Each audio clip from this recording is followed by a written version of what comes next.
secrétaire général de la SCI Bethel Invest, société immobilière.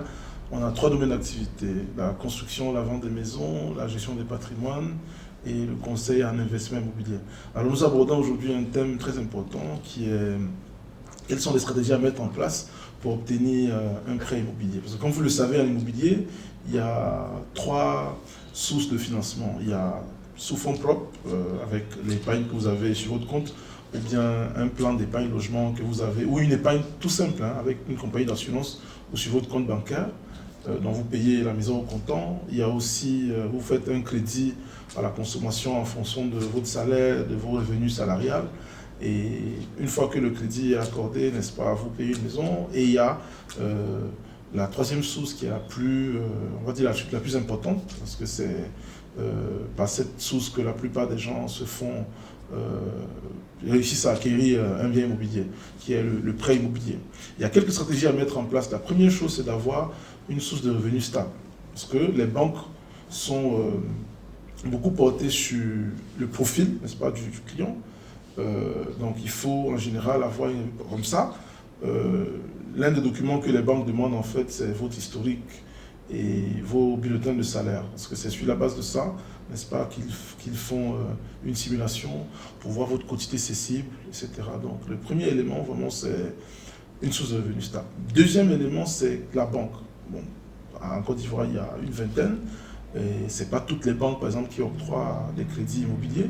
Il y a d'autres qui octroient, mais d'autres qui n'octroient pas. Donc, un élément très important, c'est vraiment déjà voir la banque où nous sommes. Est-ce que c'est une banque qui octroie des crédits immobiliers? Ça, c'est le deuxième élément.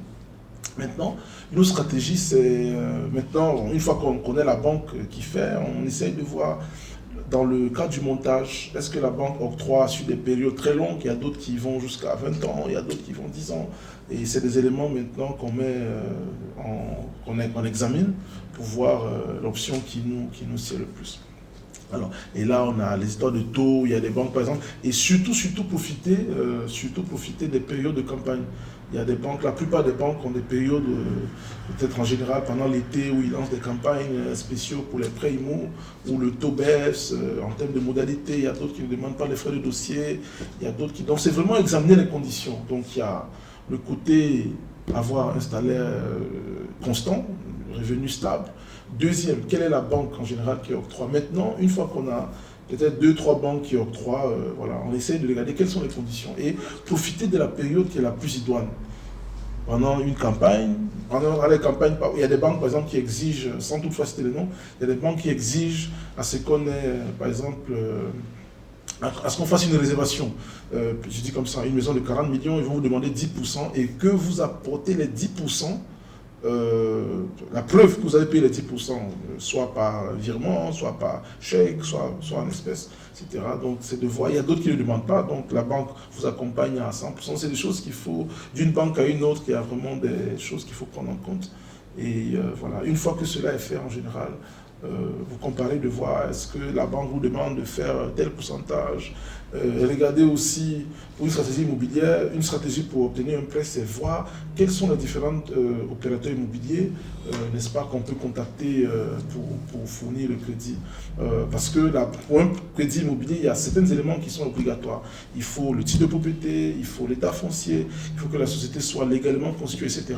Donc, un élément aussi pour augmenter. Et tant que la société n'existe pas légalement, tant que la société n'est pas propriétaire plein droit, ça peut retarder notre dossier de crédit immobilier. Donc, un élément aussi, c'est de vraiment s'assurer que la société, sur le plan juridique, existe. Elle a une déclaration fiscale d'existence, elle a le registre de commerce, elle a les statuts, voilà, et que la société a un compte bancaire, parce que pour tout ce qu'il y a comme crédit immobilier, et connaître le notaire de la société, que c'est un notaire qui est inscrit à l'ordre, qui a fait ses preuves, n'est-ce pas? Parce que une fois que la société est maintenant sur le bien sur lequel on est intéressé, que ce soit une maison, que ce soit une construction, que ce soit un aménagement, etc., il faut que sur ce bien-là, il y ait un titre de propriété, il y ait l'extrait de topo, il y ait même la preuve que le morcellement, parce que la plupart, soit c'est une petite promotion immobilière ou bien c'est une grande cité, il faut la preuve qu'effectivement le bien sur lequel, parce que la banque prend une hypothèque au premier rang, donc il faut s'assurer que le bien sur lequel on est intéressé pour l'acquisition est déjà son titre de propriété individuel. où le titre foncier a été créé parce que la banque prend une hypothèque. Donc il y a plusieurs éléments à prendre en compte et en tout cas la SIBTL est là pour tous les besoins que vous avez. Nous sommes banquiers à la base, on est banquiers de formation, donc on est en relation avec plusieurs banques à la place d'Abidjan. Et n'hésitez pas à nous contacter, on va vous aider dans le montage, pour vous donner les astuces qui sont les plus favorables pour vous accompagner dans votre crédit immobilier. Donc merci beaucoup.